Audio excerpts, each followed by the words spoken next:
Hi लोगोफोर, good morning and welcome back to my channel. बहुत दिननि उनाव आकुबार आं नोंथांमोननि गेजेराव फैबावबाय ब्लग लानानै नोंथांमोना जायफ्रा आंनि सिगांनि भिडिअखौ नायदों बा हमनो हादों जानो हागौ जे आं मा कारनाव एसां दिन माने ब्लग लाबाखै ओमफ्राय फेसबुकआव जायफ्रा आंजों फ्रेन्डआव दोङो नोंथांमोना आपडेटबो मोनदों जानो हागौ जे आंखौ मा जानायमोन आं बहुत लोमजादोंमोन एकदम माने बहुत आङो माने सिरियासमोन बिनि थाखायनो आङो ब्लग लाबोनो हायाखैमोन बहुत दिन लोमजाबाय आङो बहुत दिन माने बहुत खस्थ' मोनबाय थाबायनोबो हायामोन आं बेबायदि अबस्था खमसे खम आङो 20 दिनसो नांबाय माने एकदम हुस्थ' जानो थाखाय दा आं न'आव दंफायो न'आव फैबाय बाराद्राय बेबायदि लोमजाबाय थानायखाय ओमफ्राय दायो आंहा माने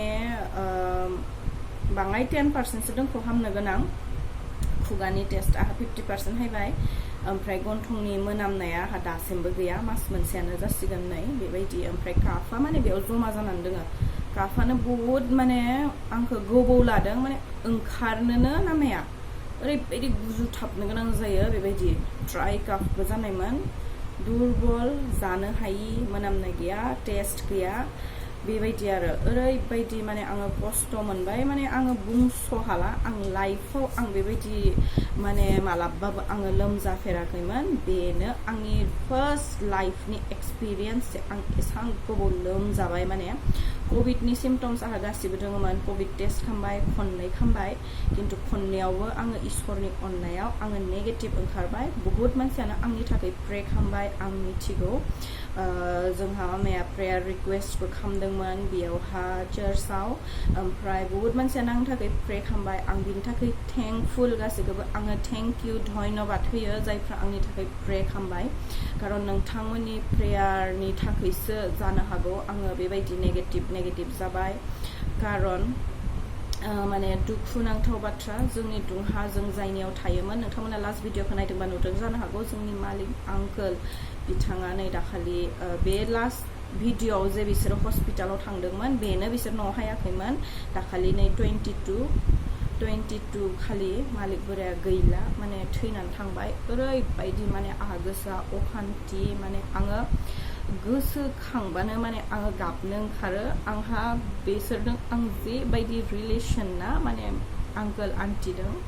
लाइफआव आङो रावदोंबो बेबायदि आं रिलेसन लाखिफेराखै ओरैबायदि माने बे मालिक आंकोलनि माने आवाजानो आंनि खोमायाव हायबाय थायो सुइटि साननै नुवाबानो रुमाव हायनानै गाबज्रिहायोमोन मा जादों माबा मोनसे जादों नामा ओरैबायदि आं जेथिया बेमार जादोंमोन जेथिया आङो माने अकस्मात आहा उदै सानाय जायोमोन बे जेथिया आहा गल ब्लाडार स्टन जानायमोन हर गेजेर मानि बे एसां बोराय मानसियानो 60+ जाबाय लास्ट इयारनि कर'नायावहा बे टाइमाव बे आंखौ हर गेजेर माने आंखौ गावनि गारिजोंहा डक्टरनियाव लाना थाङोमोन बेबायदि सोर माने बेबायदि खालामनो देलाय जोंनि दुंहा बहुत माने बेबायदि भारा थाग्राफोरबो दोङो बाट रावबो भारा थाग्रा मानसियानो जोंखौ बेबायदि न'नि बायदि केयार बेबायदि रावबो लाफेराखै बाङाय माने लोमजाबाथाय फन खालामगोन खैबार फन खालामगोन खबर लागोन बेबायदि आरो ओमफ्राय नै बिदि उदै सानायफोरखौ बारा जाबाबो बुं हर गेजेरानो जा जियानो जा माने आं मालाबाबो बिसिनि अननायखौ आं मालाबाबो बावगारनो हाया दायोथ' जोंनि मालिक आन्टिया जानाय लोंनाय सब गारजोब्बाय बियो अकस्मात बेबायदि जाबाय सोर हानो सैसोनो बेबायदि आरो माने अबस्था माने आंथ' दायो फन खालामनो हानाय आंहा माने मा रायलायनो आङो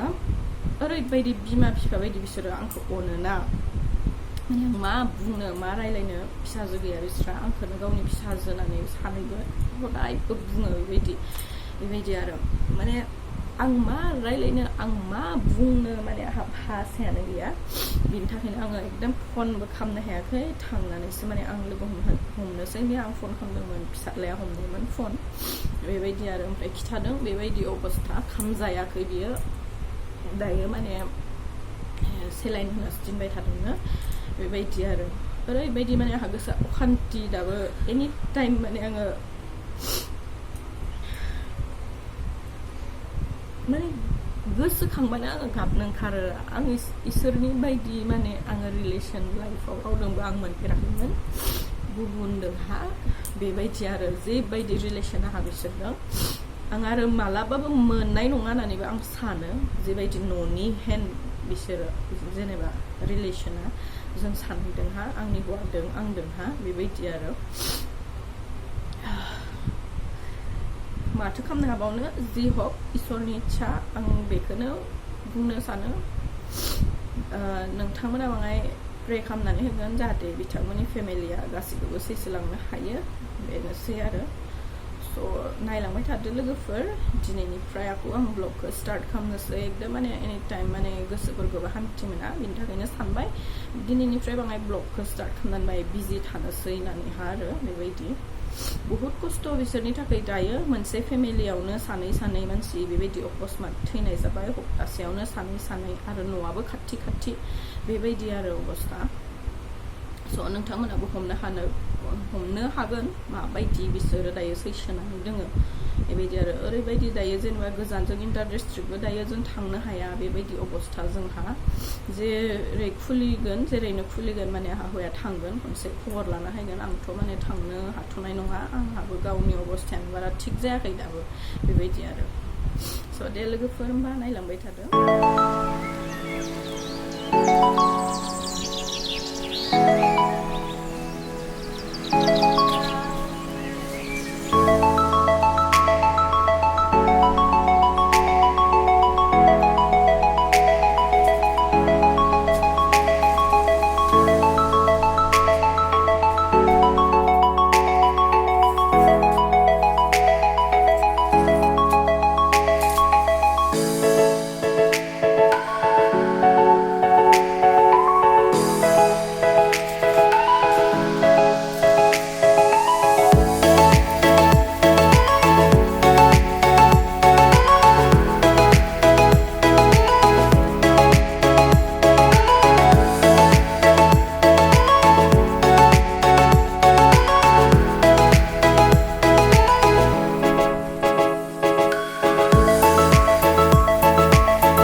मोजां जाखादों मैथाया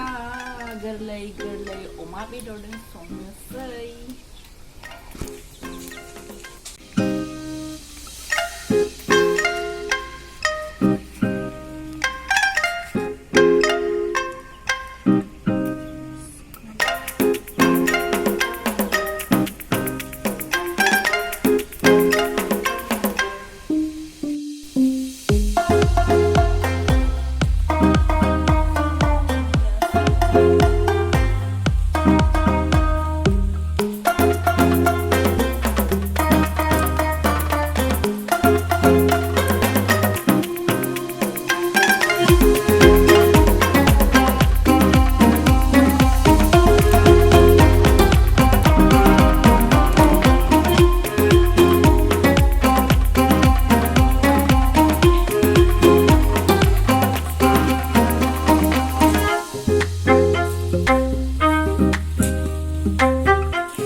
ओमफ्राय अमा बेदर एकदम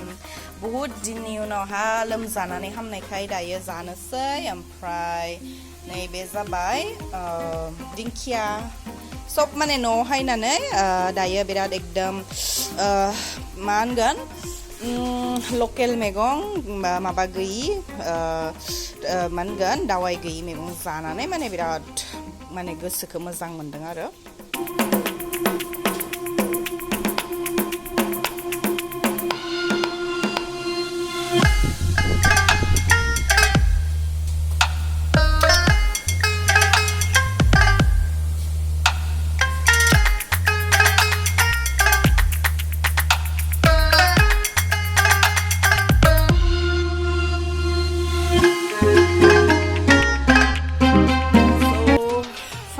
आहा गासिबो नै रेडि जाजोब्बाय माने दिंखियाखौबो सुखांबाय बेदराबो नै गासिबो जाजोब्बाय बेखौबो देनानै लाबाय दायो लासैनो आङो संलांनोसै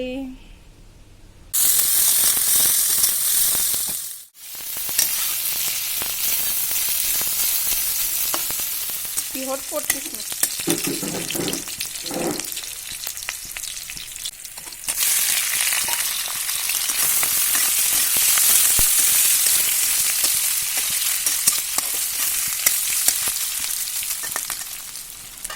नै दायो आहा फाइनाली संखांबाय मैथा अमा बेदर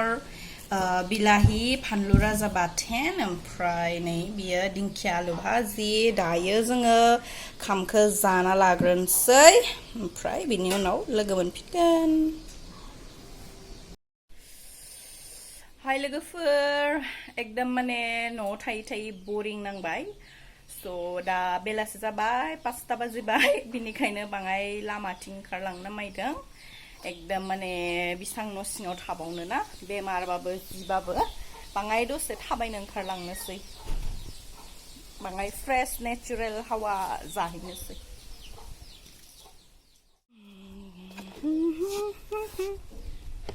थांनोसै बिराद गरम बोथोराबो आयौ हा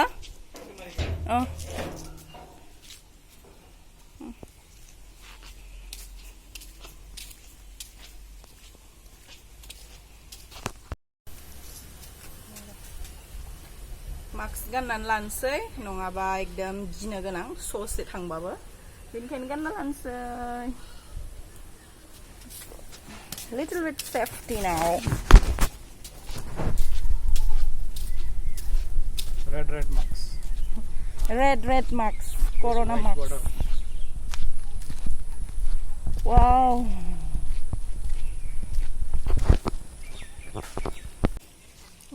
এইফালে বেশি মাটি না রাস্তাটা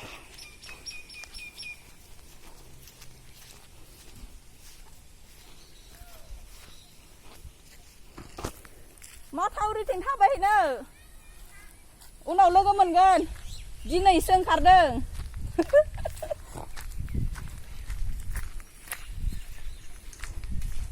बेलायनै मोनबाय जोंनिया मेन र'डा ओमफ्राय बे जोंनिया मेन र'डनि बै साइडथिं नुदोंना बैयावहानो माने पुरा खालि जागा बिथिंहा पुरा नेचुरेल एयार मोनो बे गारि हाइबाय थानायथिं जाबाय स्टेशन रड ओमफ्राय बिथिंहा जाबाय टाउन मेन टाउना जोंहा न'निफ्राय 1 किल'मिटारसो गोजान जायो ओमफ्राय नै बेयावहा जोंनिया दोङो माथावरि बे माथावरिनि थाखायनो एकदम माने जंगलि नुयो जागाखौनो नै ओमफ्राय बेयावहा वाटारमेलन गायनायमोन ओमफ्राय मा जाखो पुरा माने वेस्ट जाजोब्बाय बे लकडाउननि थाखायनो फाननोबो हायासै ओरैबायदि नै हारसिंनो बेयाव थायै माने सेवजोब्बाय आरो बे पुरा वाटारमेलननि खेथि खालामनायमोन एबार फार्स्ट टाइम खालामदोंमोन बे जायगायावहा नङाबा बे जायगायावहा ओरैनो बेलेग खेथिसो जायोमोन अखा हागोन नामा नायदो जि मोजां जोमैयाबो एकदम बाङाय माने दासो थान्दा जाहांदों सानावथ' बिराद गरममोन बोथोरा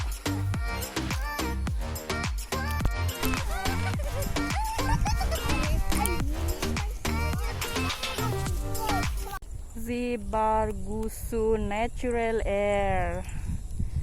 ओमफ्राय मोनसे खौरां जों बिथिं फैनायनि कारना जाबाय माने जोंनिया बैथिंहा माबा मोना नेट मोना बारा मोजांहै बिनि थाखाय बेयाव फैनानै जोङो आपल'ड खायो आरो सिगिनाङा सैला बिसोरो सैला लां नोंसानखौ लां हादिमि थ' दुश्मन जादों थ' दिमि थ'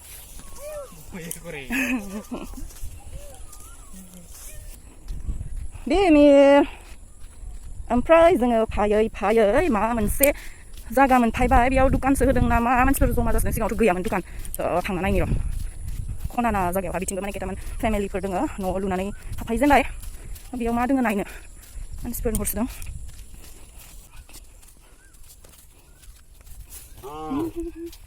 सिनाय सुला মানুহবিলাকে একে চিনি নাপায় আৰু মাস্ক লগাই লগাই কেতিয়াৰ পৰা দিলে দোকান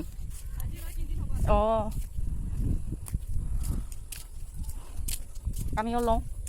কি আছে বহি খাব লাগে কি আছে চানা পকৰি আৰু ম'ম কি ম'ম এইটো কি চুপ চাওঁ হা অলপ ভিডিঅ'ত ল'ম ৱাও মামা দেখোন ম'ম ৱা টেষ্টি টেষ্টি পকৰা আৰু কি আছে চানা এই কি খাবি বহুত বস্তু আছে ৱাও ইমান টেষ্টি ভালে হৈছে দে ইমান ভাল দোকান দিছে দে ল लकडाउन की दुकान बिसोरो एकदम माने लकडाउननि दुकान होदों ओरैनोथ' 11:30 गासिबो बन्द खालामजोबनांगौ बाट बिसोरनिया बिथिंहा एकदम खना जायोना बे मोनसे पार्टथिंहा नोंथांमोनाथ' नुखादों ओमफ्राय मानसिफोरा बिथिं बिराद माने बार खोलो खोलो मोनोना अपेन ना एरिया जागाया बिनि थाखायनो मानसिफ्रा बिथिं बिराद थाबायनो हायो माने बिनि थाखायहा बिस्रा माने सेलाबो मोजां जादोंनो सानथाम जाबाय होनना बुंदों बिसोरो दुकानखौ होनाया ओमफ्राय जोंबो जाबाय गोथावानोमोन मम' चिकेन मम' ओमफ्राय बे पक'राफोराबो गासिबो टेस्टि माने गोथाव मोनदों आरो ओमफ्राय दुकानाबो माने मोजाङानो जादों बिस्रा होनानै बिसोर कन्टिनिउ खालामगोन होननानैहाबो बुंदों लकडाउनाव आरो गासैहाबो माने अनेक प्रब्लेम ना बिनि थाखायनो ओरैनो जनानैबो थानो हाया बेबायदि अबस्था स' लोगोफोर नोंथांमोना जुदि आंनि भिडिअखौ नायनानै मोजां मोनबायबा प्लिज लाइक खालामदो कमेन्ट खालामदो एन्ड शेयार खालामदो थेंक इउ लोगोफोर जोबनायसिम नायनायनि थाखाय